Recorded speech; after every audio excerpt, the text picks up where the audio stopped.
Hey everybody! Happy Wednesday, 4:30 on a Wednesday. I'll just wait to make sure some people pop on.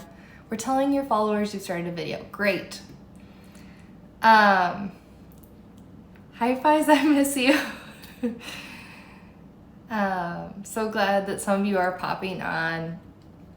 So I wanted to come on and do this live to let people ask me questions about leadership, about career, pretty much anything. I haven't gone live in a while, so I thought it would be fun. Hey girl.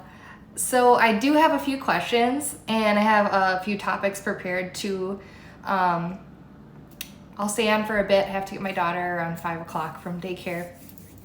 But yeah, first I'll say we're redoing our kitchen. So let me show you guys, like everything is starting to be stripped off the walls, and like we have old linoleum, old countertops, really nice old cabinets. So we're just gonna keep those and paint them. But the house was built in, hey Sasha, the house was built in 1989. So it's like 32-ish years old. And it just needs an update. Like there's nothing wrong with it. Like we can live in this, but it's been a while since we moved in 2017. We want to knock out this whole wall that's connecting the dining room and the kitchen, but that's a huge job because that's a structural wall. So we would need a beam, and we just aren't ready to make that investment yet. So I'm excited. We're like painting cabinets. We're going to get countertop, but we might even go laminate. It's fine. I don't need granite. We'll see. And we're putting in new floor and it's going to be great. So anyways, that's why like the walls are bare. It's kind of echoey in here and I have like random hooks left on the wall. Nothing else. And also lovely, my neighbors started mowing the lawn. I don't know if you can see him. Like as I started doing this live, but it's fine. So anyways, I'm gonna just jump into some of the questions I got from people, and then if you guys have questions as people jump on the live, please ask me. So again, I'm just talking general career, leadership, anything you guys want to ask. One of the questions I got was, when you're like, what is a leader to you, and like, who are you talking about? So this is a huge question. So leader to me can be anybody, because I think in a way we all lead other folks in our life, and we're also followers. Everyone's also a follower of other people, right? But I would say I want to work with women who are career women. So I really enjoy working with people who work in corporate, or maybe work as an entrepreneur, owning their own business. I love women who, are really driven and have huge goals. And I love working with them on like mindset and pairing that with like strategic, tangible tools. I think you need both. I've said this before. You can have like the best mindset, but not be able to execute on your idea if you don't have tools or strategy or vision. And the same goes. You can like be so great on paper and not have the right mindset to succeed. So that's who I really enjoy working with. Of course, like it's not a hard and fast rule. I'm like open to working with people who are just like I said, driven, excited, passionate, and then I can help them from there. I want to work with people who are like excited about something and just need that support to like keep them accountable, to bounce ideas off of me, to listen, and then I like to listen to them, and then they can take that and like totally run after I give advice.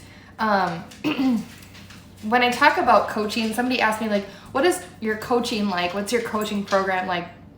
I'll be honest, I'm starting it from the ground up. Started last October with like a monthly leadership collaborative community. And I am slowly, like continuously improving it every single month.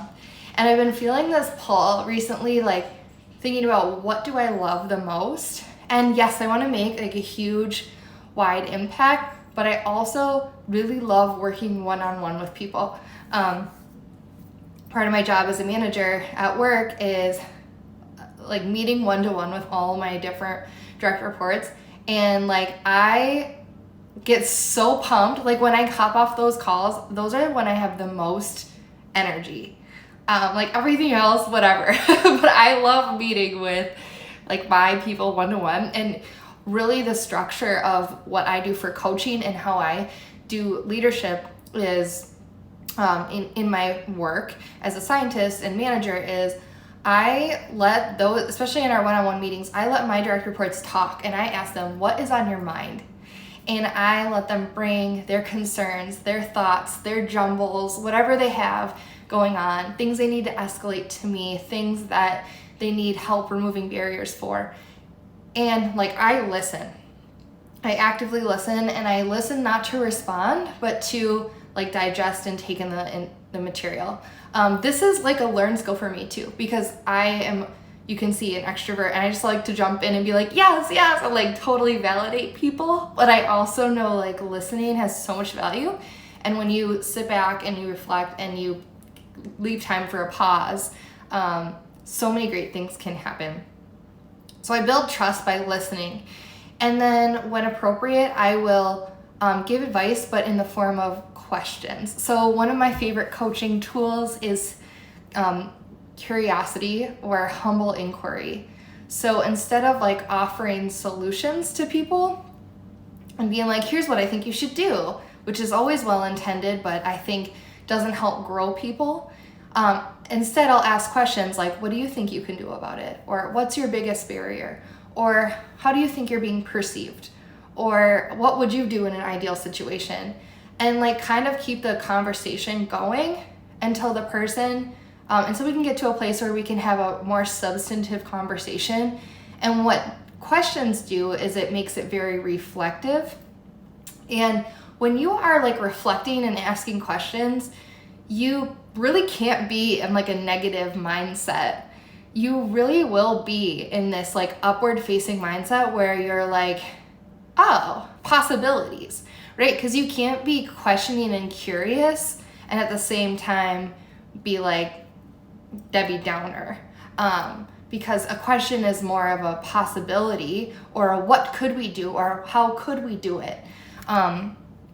We get in this victim mindset. I think it's something we learn over time. I was actually just on a call with one of my teams, amazing group, and it's even like high functioning physician leaders that I'm talking with, and they're like just complaining about how they have lack of control over a situation. And I was so impressed when one of the other physician leaders said, well, what if we just asked for what we wanted? And I was like, boom, because then it got the conversation saying, well, have we ever articulated what we wanted? And then they started thinking, well, what is it that we want and need? Oh, okay, if we don't even understand what we need and want, but we can feel it, like how could we ever articulate to ask for what we need from, like, let's say executive leadership? And then all of a sudden it was a new conversation. We left the call with like action items of how we could get to what we need and what we think our ask would be, and how we could work with other people to determine like what the return on the investment that we'd be asking for would be. So it totally changed the culture and the tone of the meeting from like, we're kind of complaining, to like, well, what can we do? Like, obviously we need to have some control over the situation because like it's our ask, right? So that's what coaching is like for me. I also really love to offer not just my advice or help guide and lead, but also tools, like I said, strategies. So I have like templates. I love to be like, here's what I'm using. This may or may not work for you, but how about you just take it and look at it and then try making it your own if you think you might want to. And 9 times out of 10, the person usually opens it, takes it, and then either comes back to our next meeting with, okay, I looked at it, I think I might be interested, but I need more help. Or, hey, I totally revamped it and tried it, and like, what do you think? And so then we'll just use it for a few weeks and try it and improve. And what this does, these templates can help create systems in your life, in your business, in your work, to make you more efficient, but also to give you that gut check every day, like, I am successful. So I've talked about leader standard work before. I have like a stakeholders list that I refer to all the time. So many different resources to make your work efficient, but also, like, as a leader, career person, woman especially, there's always like a million things for you to do, right? So we get into these cycles in our days where we're like, I'm working on so much, I'm so burnt out, but I don't think I got anything done today. Or like, I wonder what I got done today. And you kind of get in this downward spiral where you're like, why is any of this worth it? I'm so tired, right? And then you realize, like, okay, I need to look at this like in small bites, meaningful bites, like actually take responsibility and accountability for my work, and remind myself and give myself affirmations like I'm doing the right things. So these templates help you focus in on that and kind of divide your work so it's more manageable. Also helps you level load your work. You might have one day where it's like exceedingly draining, and other days where you're like, I have nothing scheduled. So really, like, how do you balance that and stay sane as a leader, right? So questions, curiosity mindset, tools, and then I offer, because I am the coach, your coach, what that does is, like, I don't hold people accountable. I don't believe in that at all. I actually believe that, like, only other people can hold themselves accountable, but how this happens is through expectations. So when we set up coaching and we meet, we establish expectations of what services I'm going to provide to you, how I'm going to show up, how I'm going to model what I expect, and then, your expectations for being part of this coaching, but also for yourself. Like, what expectations do you have for yourself? And at the end of the day, especially as a leader, a career woman, like, most of the time, there's no one like knocking on your door like, time for the next meeting, are you ready? Like, you have to take control and accountability for that. But if the expectations are clear and you know what you should be doing, it's easy. It's so easy. Sometimes we get lost in like, well, my role isn't really clear. It's like, well, then ask for some clarity, and maybe that means paving your own way. That is a whole other topic, but I get that question a lot. Like, I don't see myself represented in the business that I want to be part of, or like, I want to do this thing, but it doesn't exist. You got to create it for yourself. And it's totally possible. Like, 2 of the last positions I've had, I made up. Like, I pitched it to the organization and saw a need and created it. So, like, that's the kind of thing that we have to be comfortable with, is just putting our ideas out there and speaking up. And I can help you do that and gain confidence and word it the correct way, and how to pitch and how to negotiate and all of that. I already talked about, somebody did ask, how do you hold people accountable in their work? And I talked about expectations. What keeps you motivated day to day was another question I got. So I think this is always like a cheesy answer, but remembering like why I do what I do. But here's the thing, total transparency, like, some days I'm not motivated. Some days, like, it's really, really hard.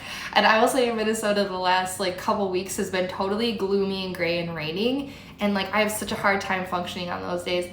I love rain. It's one of my favorite things, but not every day, right? And it's been cold. I'm craving the ability to go outside and laugh and have fun and have things be like normal, like March 2020. But here's the thing. Whenever I'm feeling unmotivated or uninspired, first, what I've learned to do is acknowledge it.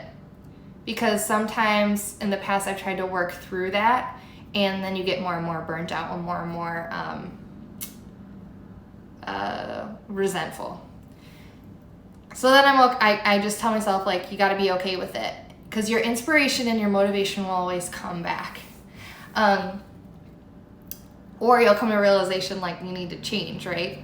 So that's the first step. And then the second step is just like take a break from whatever you're working on. And then I can always try to recenter myself. So my why, what I actually did was like surface level wrote down my why. And then I went like 7 steps deeper and kept asking myself, well, why and why and why and why?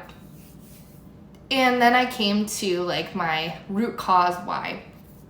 So whenever I'm feeling unmotivated or like sad or like, why am I doing this? I go back to that why. So for me, like this goes super deep. I had 2 really influential teachers in middle school, and I've had a couple other ones too, but these 2 were like my total inspiration, and they both tragically died early. Like right after I graduated, my teacher, Mrs. Dosey, passed away from cancer in 8th grade when I was graduating 8th grade. And then right after 7th grade, my social studies and homeroom teacher, Mr. Sternberg, passed away from a heart attack right when he was retiring. And both of those teachers instilled in me, like, you can do anything. They were kind of hard asses, but they were warm at the same time. They were sarcastic and had this humor about them. They pushed me to excel, challenged me, even got me frustrated sometimes, but also like made me a better human because they knew like I had more potential, right? It's those people that inspire me today, and I think of them so often. Like, they made such a huge impact on my life and were only part of it for like a short time and then they were gone. But I want to leave that same legacy with other people. Ooh, I get emotional when I talk about this because I miss them so much. But like, I want to leave that same imprint on women because I have been in that place where I'm burnt out, I'm tired, I'm giving and giving and giving, and I feel like I'm not getting anything back. And that's because of the mindset I was in. I was in this like hero leadership mindset where I thought I had to solve everyone's problem, and I would stay late and I would burn myself out.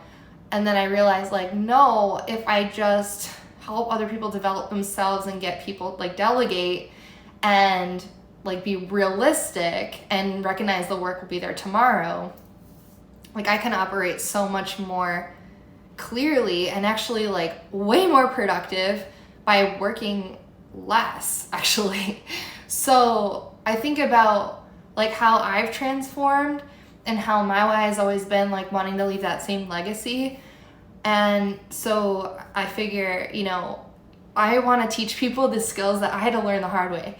You know, I started in leadership when I was 25 in the hospital, which is like super young, and like I don't know anyone else who's done that at that time. And of course held other leadership positions before that, you know, more informally. But like I was like literally typing into Pinterest like young leadership, like young professional leadership. I couldn't find anything, so I had to read books and podcasts, and it was all wonderful. But there was no one at my work telling me like, here's like the succession plan.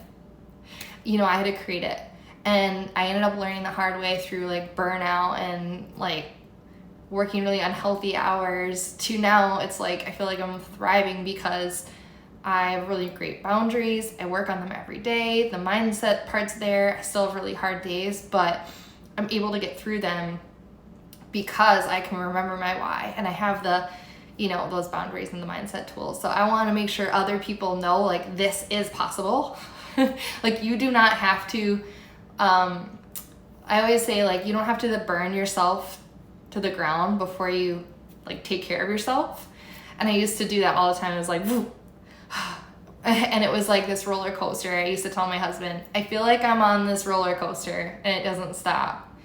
So I needed to do something to help me take accountability for my actions and like make it so much better. And as a mom now, I don't really have a choice. Like I have to, I can't like give myself 100% to one thing all the time. I have like other people and other responsibilities, including myself. One of the other questions, the last question that I got was, why the new logo? So I don't know if you guys saw, but I think it was Monday. I announced I have a new logo, and it's Kayla Fahey-Ahrndt coaching, and it's like aqua, my favorite color, green, like a pastel pink, and then there's gold in it. So I didn't have like a real logo. I just like threw some words on a like aqua background and threw my picture up. So I wanted to create something more official, but also my logo was really centered around the Leadership Collaborative, which is the online leadership community that I have that's more like a group focus.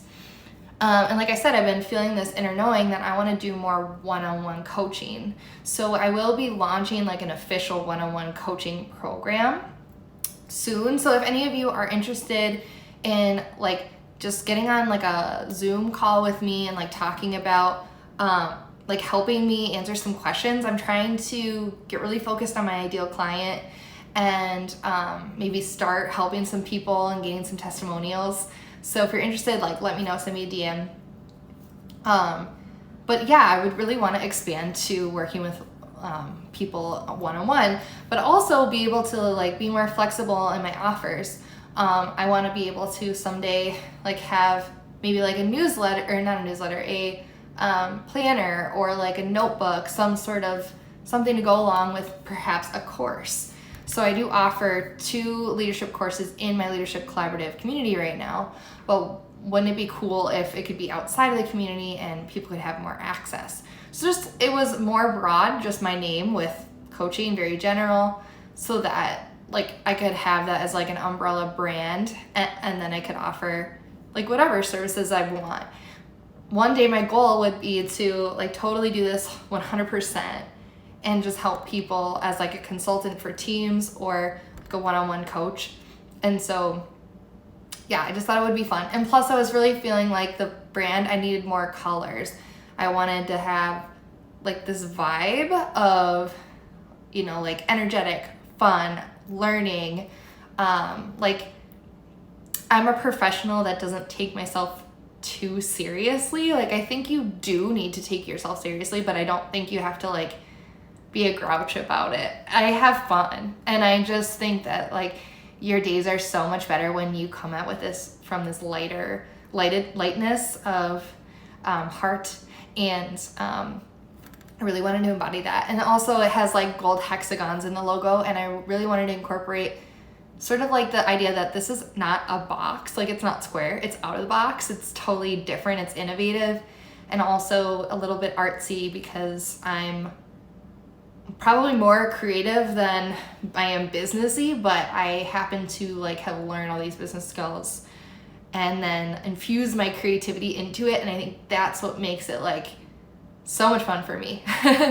And makes me different than other people who are doing coaching or other leaders out there. People are always asking me like, how are you getting so many things approved at work, or how are you like innovating so much? And I'm just like, I'm just being creative. Like I'm having fun. I'm thinking about weird connections between industries or departments, and I just have ideas rolling. So that's why I want to offer that mindset coaching to others, because I think that if you have that skill where you're able to look outside of yourself, find some creativity, I can help you even if you don't think you're a creative person. We all are. Our brains are wired to be creative. That's like what I would want to do. So overall the logo just wanted to be like inspirational and refresh it and make it more of a brand. You guys may have seen, I put out a podcast episode yesterday all about mindset, and it was all around like how to think instead of what to think. So we're often taught like, have these opinions, these are the acceptable norms, and we don't question things. And a lot of times people will say things to us that trigger us, or we have inner self-talk that's negative, and we wonder like, where do these thoughts come from? And so the whole podcast episode, it's called the Glow Getters Podcast. If you guys haven't checked it out, I will, I can put the handle in the chat. I don't post on this Instagram account very much, the Glow Getters Podcast Instagram account that much. but you can find the link there. You can also find the link in my bio to my podcast. But so yeah, I give you my 7 best tips for like how to change your thinking, especially when you have a negative thought or a self-limiting belief come into your mind. Like, what do you do with that? And I walked you through an example of myself kind of talking about one of my thoughts, my negative thoughts that comes into my head is often like I'm not doing enough, even though I'm doing so much. And I think the quality of the work I put out there is great. And really, when I think about it, I'm just like saying to myself, like, I'm not enough. And that is so deep-seated and rooted. And so kind of working through how to think about that, how to catch yourself when you have those thoughts, and how to reframe it or change your belief or whatever you need to do to like be successful. And this is applicable in so many different ways. So if you missed the episode or you need the link, no worries. I actually send out a newsletter, and I'm going to start sending it out weekly now, every Thursday. So if you want to get like the recap, like, hey, this was this week's podcast, they come out every Tuesday.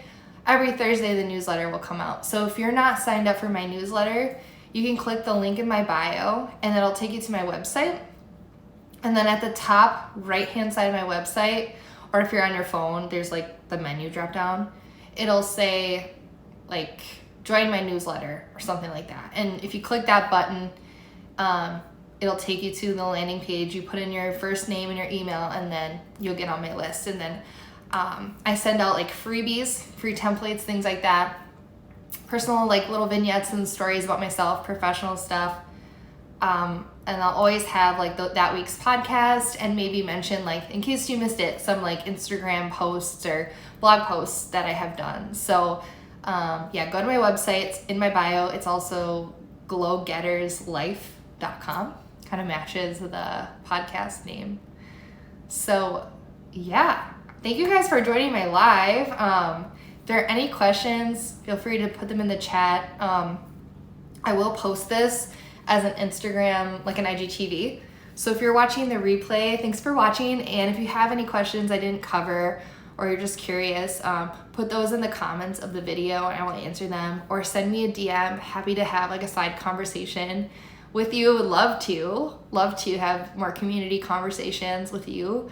And yeah, every Wednesday at 4:30, I'm planning to do these lives, and we'll see if this works for the community and other people can jump on. So look for that. And yeah, thank you guys so much. Have a wonderful rest of your evening. Bye.